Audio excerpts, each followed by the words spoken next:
No niin, tervehdys vaan kaikille YouTube-maailmassa.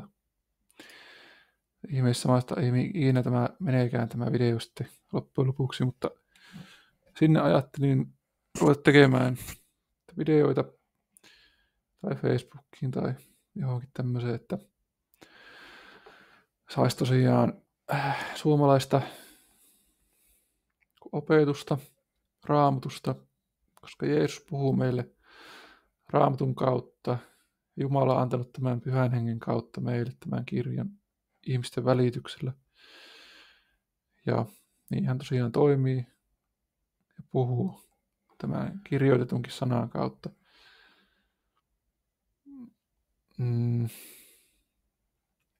Esimerkiksi jossakin kohtaa sanotaan siitä, että kun on esimerkiksi olemassa kahta erilaista sanaa, kun on sanaa tässä raamatussa, se voi olla, että se on käännetty joko reema tai logos. Ja monesti ne erotellaan, mutta että reema on puhuttu sana, logos kirjoittu sana, mutta esimerkiksi Johanneksen kirjeessä, onko Johanneksen evankeliumissa sanotaan ensimmäisessä luvussa, että alussa oli sana, sana oli Jumalan luona, sana oli Jumala. Ei se ollut reema-sana, joka oli siellä jotenkin elämässä Jumalan luona, vaan se oli logos. Jeesus itse on niin kuin tämän Johannes 1 ja 1. Niin siis Johanneksen evankeliumi, ensimmäinen luku, ensimmäinen jae, niin siinä sanotaan, että toisaalta, että logos, se kirjoitettu sana, niin se on myös Jeesus. Ja että näin. Mä otin sen, että tämmönen vähän ikään kuin testivideo, jossa no oikeastaan voi tehdä mitä vaan. Mulla on tässä Raamattu auki ja ajattelin esimerkiksi lukea psalmeja. Ja voisi katsoa, että mitä täältä löytyy näin illan päätteeksi. Tarvittaessa voimme myös siirtyä sitten todistuksiin mun elämästä tai lukea muitakin kirjoja.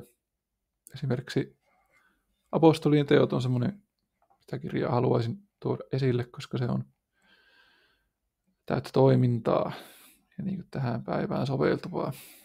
Mutta, Jeesuksen nimessä. Tässä ensimmäinen kirja, psalmi, luku 1. Jos joku ei tiedä, niin Raamatussa on 60, montako kirjaa näitä on? 64 vai mitä? No, jos katsotaan nopeasti.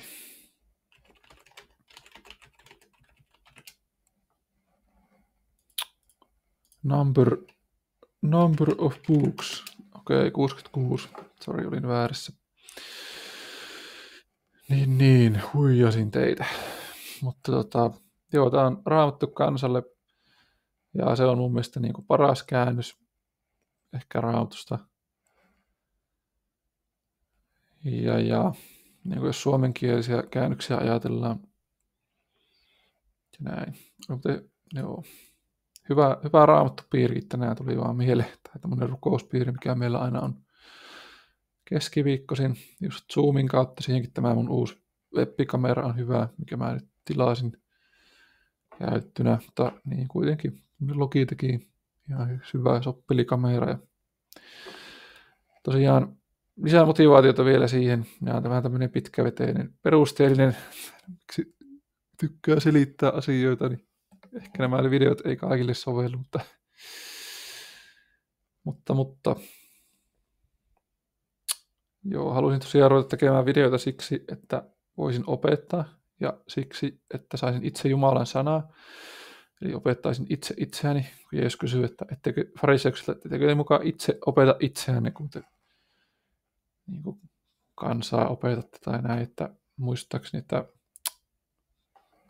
kyllä se hyvinkin näin oli, että just se idea siinä, että itsemme opimme aina lisää ja sitten kun on näin myöhäinen iltahetki, niin sitten Heillä on siis tällä hetkellä, kun tämä teen, niin yli 12 illalla, mutta koska on nukkunut aika pitkään ja on toipunut masennuksesta ja muuta, niin sitten ei jaksa vielä hirmu aikaisinkaan mennä nukkumaan tai tulee joskus nukuttua aika myöhään ja näin, niin sitten ajattelin, että no, luetaan nyt Raamattua sitten illan päätteeksi, että mitäpä muutakaan sitä voisi tässä yöllä tehdä oikeastaan.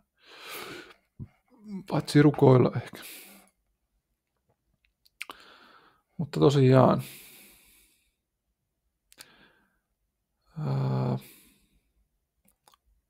Psalmit 1. Ensimmäinen kirja. Vanhurskaan tie ja jumalattoman tie. Auta se mies, joka ei vailla jumalattomien neuvon mukaan. Ei viivy syntisten teillä eikä istu pilkkaajien parissa, vaan on mieltynyt Herran opetukseen ja tutkii sitä päivin ja öin, kuinka sattuukaan. Mä en siis ihan oikeasti muistanut, että sanotaan näin. Hän on kuin vesipurojen ääreen istuttu puu, joka antaa hedelmänsä ajallaan ja jonka lehti ei lakastu. Kaikki, mitä hän tekee, menestyy.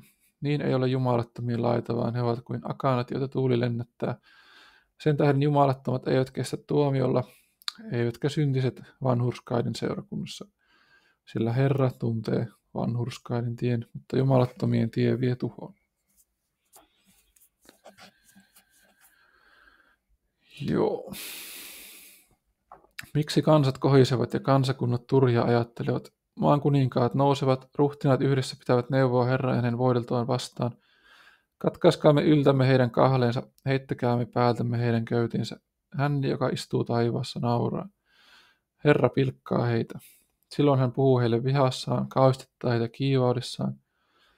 Minä olen asettanut kuninkaani Sioniin pyhälle vuorelleni. Tahdon ilmoittaa, mitä Herra on säätänyt. Hän sanoi minulle, sinä olet minun poikani, tänä päivänä minä sinut synnytin. Pyydä minulta, niin minä annan kansat perinnöksesi ja maan ääret omiksesi. Rautaisella saa valtikalla sinä ne murskaat, särjet kuin saviastian. Tulkaa siis järkiin ne kuninkaat, ottakaa nuhteesta opiksi ne maan tuomarit. Palvelkaa Herraa hänen pelossaan, iloitkaa ja vaviskaa, suudelkaa poikaa, ettei hän vihastuisi, ettekä te suistuisi tieltä, sillä hänen vihansa syttyy äkkiä. Autajat ovat kaikki, jotka häneen turvaavat. Joo, siinä tuli 2 psalmia. Mä ajattelin, että voisi vähän ehkä hidastaa tahtia, että ei mennä mahdottoman kyytiä. Ja voisi ihan rauhassa tässä makuustella vähän näitä. Ja tässä sanottiin, että olisi oikein mieltynyt Herran opetukseen ja tutkii sitä päivin ja öin. Niin. Ja sitten mä tänään itse asiassa jostakin muusta psalmista esimerkiksi luin, että kun mä kiinnostaa meidän henki, sielu, ruumis ja kokonaisuus, jossa on sydän ja aivotkin varmaan ja näin, mutta sydän ja munuaiset, ja kun munuaisetkin on ihan oikeasti munaskuut niin sanotusti, on siis raamatun kielellä tarkoittaa munuaisia, ja tai se on vanhaa suomea, ja monikaan ei tiennyt, mutta joo, munuaiset, ja sitten Herra on se, joka tutkii sydämen ja munuaiset, ja tarkoittaa siitä esimerkiksi niitä sydämen syvimpiä ajatuksia. En tiedä oikein, mitä se munaskuut vielä tarkoittaa, vaikka on tutkinutkin sitä, mutta joo, ainakin sydän on tärkeä ja sieltä kaikki elämä lähtee. Ja sananlaskussa sanotaan siitä, että vaarille sydäntäsi yli kaiken. Okei, mutta joo, kiitos Jeesus tästäkin sanasta. Me pyhitämme tämän sinun nimessäsi, Jeesuksen nimessä. Kiitos Isä, että se sana, jonka sinä lähetät, se ei tyhjänä palaa, vaan se täyttää se tehtävän, mitä varten se on tarkoitettu. Amen. Ja myös sanotaan Raamatussa, että Jumalan sana on terävämpi kuin mikään kaksiteräinen miekka. Ja sitten se jatkuu, että muun muassa, että lävistää hengen ja pystyy erottamaan hengen ja sielun ja tuomitsemaan ne sydämen salaisimmat ajatuksetkin. Sori, kun en nyt ihan täysin muista sitä, mutta se löytyy muistaakseni hebrealaiskirjasta, olisiko 4.12. Luku 4 ja 12 hebrealaiskirjasta. Jos ei, no sitten on Voi. Mä pitää sen katsoa tästä nopsaan. Joo, täällä se on. Ei nyt näy tässä ruudulla. Mutta mä luen sen silti täältä. Sillä Jumalan sana on elävä ja voimallinen ja terävä kuin mikään kaksiteräinen miekka ja tunkee lävitse, kunnes erottaa sielun ja hengen nivelet sekä ytimet ja on sydämen ajatusten ja aivoitusten tuomitsija. Joo. Tämä on ihan kivaa silleenkin, kun miettii tätä, että tämä on ikään kuin semmoista pelillistämistä. Kun mä oon aina tykännyt pelata pelejä hirveästi niin kuin nuoresta pitäen.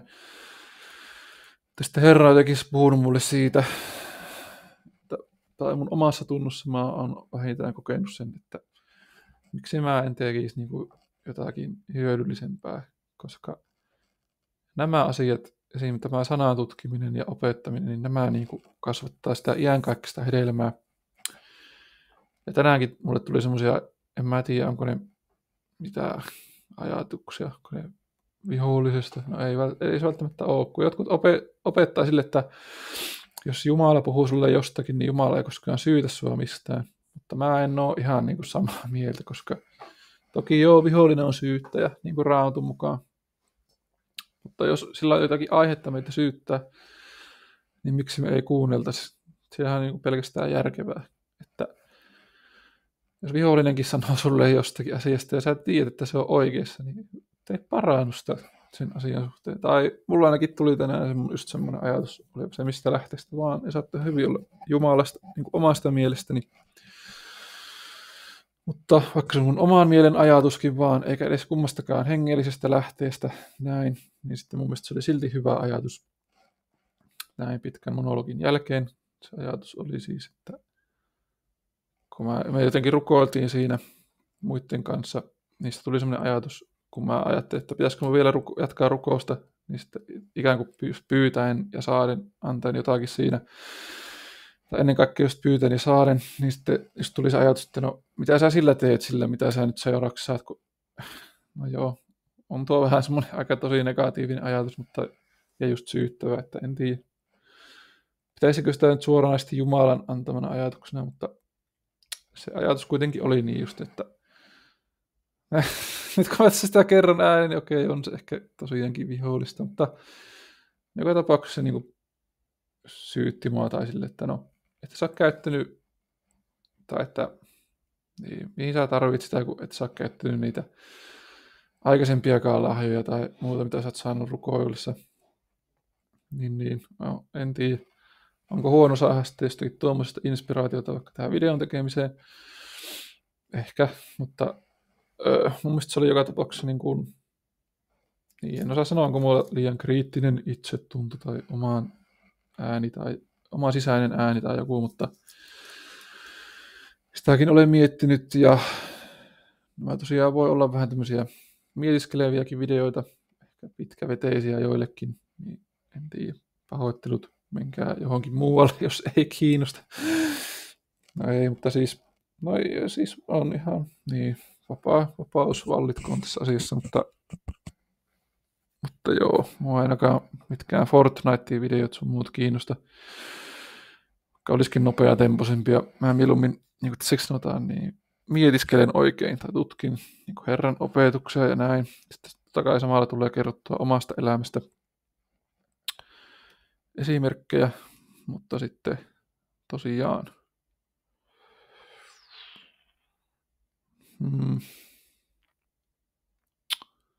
mietin vaan, että millekäs raiteille sitä tästä nyt sitten lähtisi, kun voisi kertoa. Olisi paljonkin kerrottavaa, mutta ehkä tuostakin tiedät, että saattaa mennä liiankin pohdiskelevaksi, kun ei enää muista, mistä oli puhumassa, mutta ainakin tosiaan se henki, sielu ja ruumis, niin siitä mä yhdessä puhuin tässä. Se on mielenkiintoinen asia. Ja joo, no siihen tuo äsken myös liittyy se, että oliko se nyt vaan oma mielen ajatus, niin kuin tuo, että mun pitäisi ruveta käyttämään niitä mun lahjoja. Mutta oli miten oli, niin se on hyvä asia. Ja tämän videon tarkoitus on olla semmoinen harjoitteluvideo joka tapauksessa, tai semmoinen, että Mä saan joka tapauksessa tuoda tässä Jumalan sanaa ja omia ajatuksia, tai niin, jotka toivon, että on Jumalan mielenmukaisia, Jumalasta lähtöisin tai Jumalan inspiroimia edes jollakin tavalla. Koska ei Jeesuskaan puhunut mitään omaa, vaan sitä, mitä Isä antoi hänelle puhuttavaksi pelkästään. Mutta joo, melkein voisi, jos haluaisi, niin voisi tässä vartin kohdalla lopettaa tämä video. Tulisi semmoinen oikein kevyt video tästä. Mutta sitten jos haluaisi, että olisi vähän enemmän matskua, niin voisi tehdä tästä vähän pitemmän.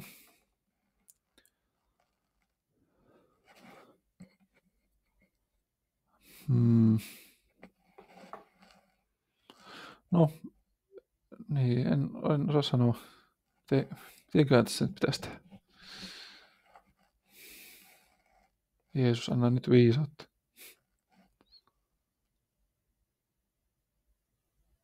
En mä tiedä. Mä voisin vaikka nyt lopettaa. Tai niin kuin silleen olisi aika kevyt olo nyt vielä lopettaa tämä, mutta joo, ehkä voisi niin kuin just jatkaa sitten seuraavassa osassa. Jatketaan taas seuraavassa osassa pohdintoja. No niin, rauhan tervehdys taas. Markus, moi.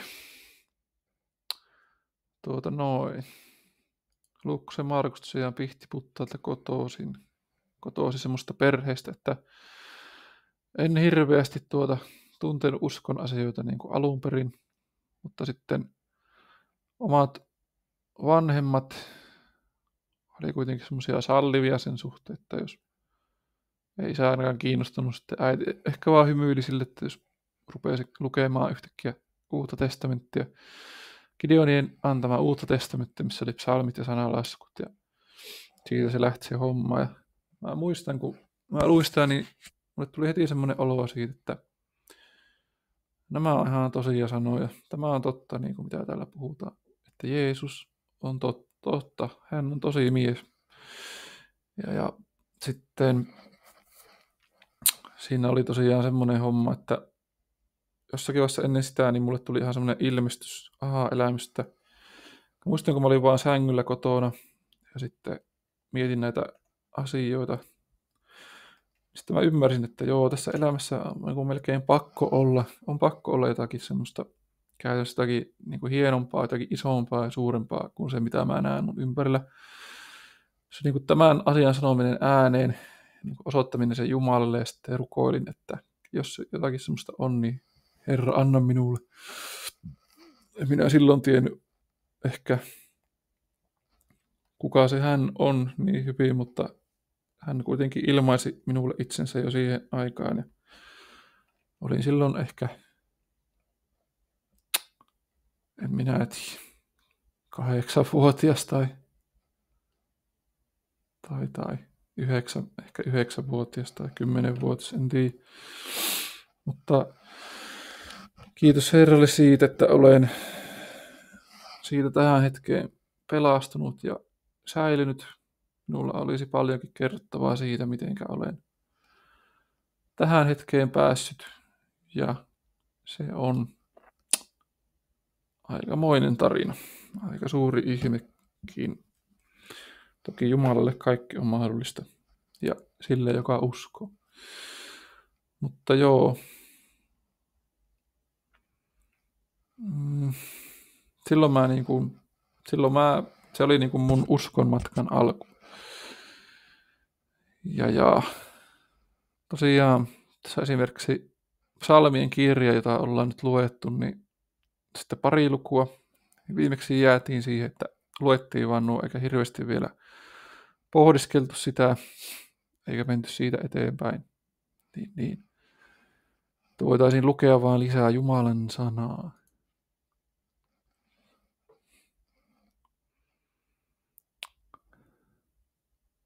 Vanhurskaan tie, jumalattoman tie. Tässä puhutaan, että auta se mies, joka ei vailla jumalattomien neuvon mukaan, ei syntisten teille. Pilkkaajan parissa niin tarkoittaa just sitä, että ei niin kuin muuten vaan vietetä aikaa esimerkiksi jossakin paakassa tai siellä, missä niin kuin varmasti tapahtuu jotakin ilkeää, että mieluummin tutkimme Herran opetusta päivin ja öin, ja olemme mieltyneet oikein siihen. Hän on kuin vesipurojen ääreen just puu, joka kantaa hedelmässä ajallaan ja lehti elkaastuu. Kaikki mitä hän tekee menestyy. Mieti mikä lupaus heti ekassa niin kuin luvussa psalmien kirjassa, että kaikki mitä hän tekee, niin se menestyy. Ja niin ei ole jumalattomien laitoa, vaan he ovat kuin akanat, joita tuuli lennättää. Eli kannattaa huomata myös se, että no joo, Jumala kyllä toisaalta antaa sateensa, siunauksen sekä jumalattomille että vanhurskaille, mutta jumalattomat eivät kestä tuomiolla, etkä syntiset vanhurskaiden seurakunnassa. Herra tuntee vanhurskaiden tien, jumalattomen tie vie tuhoon. Ne on kovia sanoja, raskaita asioita myös. Tässä nyt on tämä psalmi 2 sitten, miksi kansat kohisevat ja kansakunnat turhia ajattelevat. Maan kuninkaat nousevat, ruhteet yhdessä pitävät neuvoa Herraa ja hänen voilta vastaan. Tässä on niin tämä idea esimerkiksi tässä 3. jakeesta. Katkaiskaamme yltämme heidän kahleensa, heittäkäämme päältämme heidän köytensä. Niin totuus on se, että Jeesus sanoo Raamatussa, että hänen ikensä on sovelias ja hänen kuormansa on kevyt. Totta kai se, silti kun Jeesus sanoo näin, niin se tarkoittaa, että meillä joku kuorma on, joku ies on olemassa, mutta se on kevyt. Ja sitten nämä kuninkaat tässä tai maalliset maailman ihmiset sitten ajattelee, että se on tosi raskas, että se ei ole kevyt, niin kuin Jeesus sanoi, vaan raskasta palvella Jumalaa, Herraa ja hänen voideltua, eli Jeesusta. Jeesus on se voideltu, jos tässä puhutaan. Katkaiskaamme, yltämme heidän kahlensa. Heittäkäämme päätämme heidän köyteensä. Ja näin. Tosiaan, onko se Jeremian kirjassa, jossa puhutaan myös siitä, että on tämmöinen kohta, missä sanotaan siitä, että mä voisin vaikka etsiä sen tässä välissä. Se oli tämmöinen, että taakka, että ihmiset sanoo Herran taakka tai näin. Ja sitten Jumala ei yhtään niin kuin tykännyt siitä. Jeremia 23. No käypäs vaikka katsomassa se nyt tässä välissä. Tästä ihan ruudulta käsiin. Ja täällä sanotaan,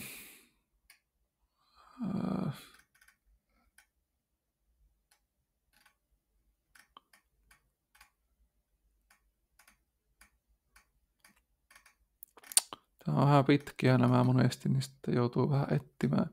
Täällä on muuten tämä sana, mikä mulla tuli viime videossakin mieleen, mutta en sanonut. Eikö minun sanani ole kuin tuli, sanoo Herra, ja kuin moukari, joka murskaa kallion. Niin. Siksi meidän kannattaa Jumalan sanaa niin kuin tutkia. Tuntuu miltä tuntui, mutta itse asiassa mä rupesin sitä siksikin tutkimaan, että kun Jumala on luvannut just sen, että onko se psalmissa 119 vai missä, että 139, että hänen lakinsa on niin kuin virvoittaa minun sieluni, niin me kannattaa nyt tutkia tätä niin kuin mieluummin kuin että käyttää tämä sama aika johonkin semmoiseen, mikä niin kuin maailmassa on. Jotkut semmoiset asiat, jotka houkuttelee meitä siellä, koska ei maailma pysty antamaan meille mitään niin kuin hengellisesti, muuta kuin huonoja asioita, ja nekin on aina sielullisia ja lihallisia ja näin, mutta siis point being, että ne ei ole niin kuin Jumalasta, ja siksi kannattaa niin kuin mieluummin, vaikka tämmöisellä pienelläkin intensiteetillä, niin kuin tutkia Herran sanaa, ja onhan tässä tähänkin mennessä ollut koko elämä aikaa, mutta sitten tämä maailma ja meidän oma sydän ja sielu ja kaikki niin houkuttelee meitä kaikkiin muihin asioihin, kun se lihaa ja synti ja saatana ja näin. Niin, kannattaa mieluummin, että jos Herra antaa ikään kuin jotakin, minä en tiedä, onko uskovilla olemassakaan vapaa-aikaa, mutta Paavalikin sanoi, että eihän niin kuin se, joka on palveluksessa, niin osallistu semmoisiin normaali-ihmisten touhuihin, vaan hän niin kuin palvelee jatkuvasti sitä isäntänsä talossa. Mutta siis ei tullut tarkoitus tällä jotakin vaatimuksia tuoda tähän lisää tai näin, vaan point being again, eli jälleen kerran se pointti oli vaan se, että meillä on järkevämpääkin tekemistä joka tapauksessa. Että, no melkein oltiinpä uskossakin tai ei, mutta no, kyllä mä ymmärrän sen, että jos on maailman ihminen, niin sitten maailman asiat kiinnostaa, mutta sitten kun me ollaan uskovia, niin meidän pitäisi pyhittyä ja opetella esimerkiksi Jumalan sanaa. Ja sitten moni niin kuin ajattelee just, että no, kun mä tarvitsen sen, niin sen mun sielun hyvinvoinnin vuoksi niin kuin vaikka pelata jotakin tietokoneella tai mitä ikinä, mutta niin. Ja siinä mulla oli tosiaan se kokemus siitä, että mun oma tunto sanoo, että ei, sulla on järkevämpääkin tekemistä, parempaa tekemistä ja näin. Niin sitten, miksi minä en käyttäisi sitä samaa aikaa tähän, jos Jumalan sanassa luvataan, että minä voin saada tyydytyksen sielulleni myös niin kuin hänen sanansa kautta, virvoituksen. Niin minä nyt haen sitä virvoitusta itsekin tässä samalla, kun tätä luetaan. Okei. Täällä sanotaan ihan lopussa jotakin tämmöistä, että tämä on otsikkonakin Herran taakka. Jeremia 23 lukuja jakeesta 33 eteenpäin. Kun tämän kansa tai profeetta tai pappi kysyy sinulta, mikä on Herran ennustus, niin sano heille, mikä ennustus. Ja Herran vastaus on, minä heitän teidät pois.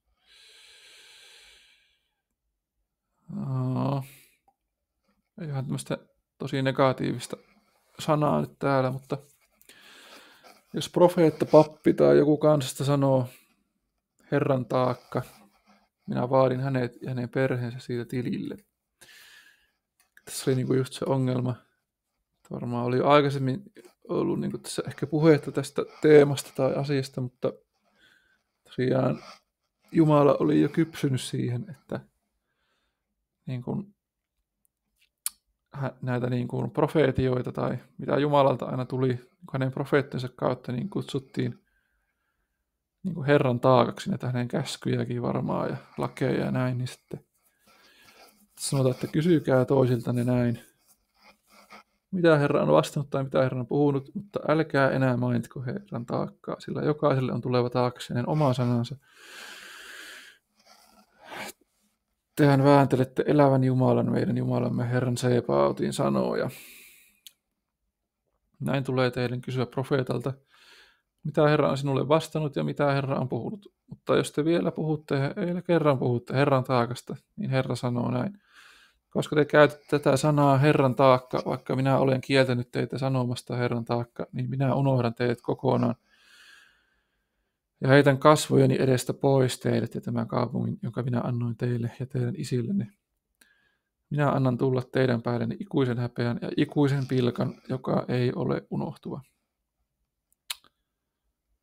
Amen. Jumalan sana tuntuu hyvältä. Ai että tuntuu, nyt tuntuu pyhä henki. Jeesus. Se Jumalan sana niin kuin parantaa meitä myös jatkuvasti, kun me luetaan sitä. Sitä mä niin kuin tuossa mietin uskon kautta. Niin heti pyhä henki yhtyi siihen. Se sana, jossakin sanalaskussakin sanotaan, että se sana on, niin kuin Jumalan sana on lääke meidän koko ruumille. Onko joku vettä meidän kielelle tai jotakin muutakin siinä sanotaan, mutta joo.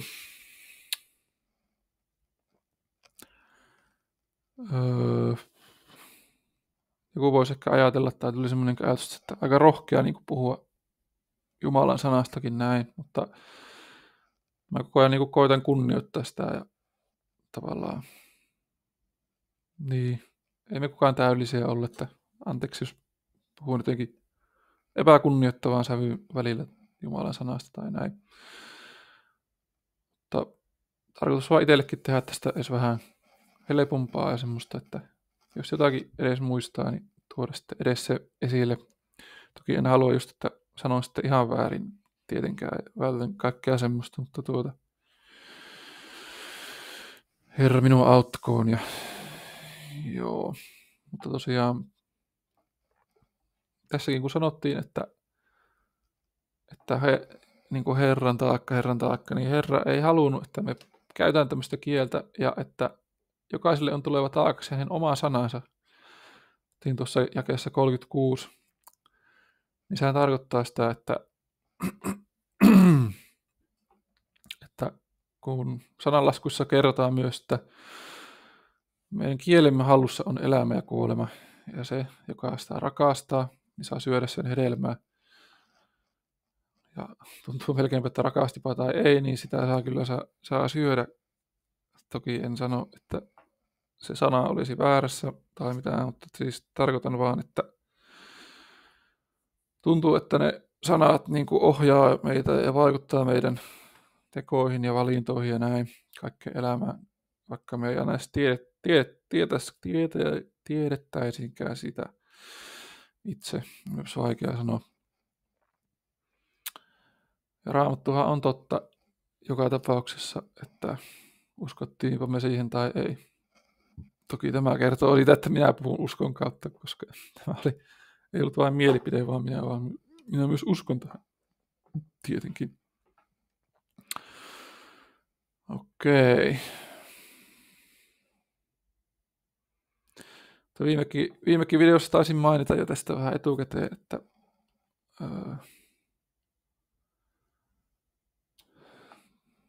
no niin, joo, ehkä tähän voisi lopettaa.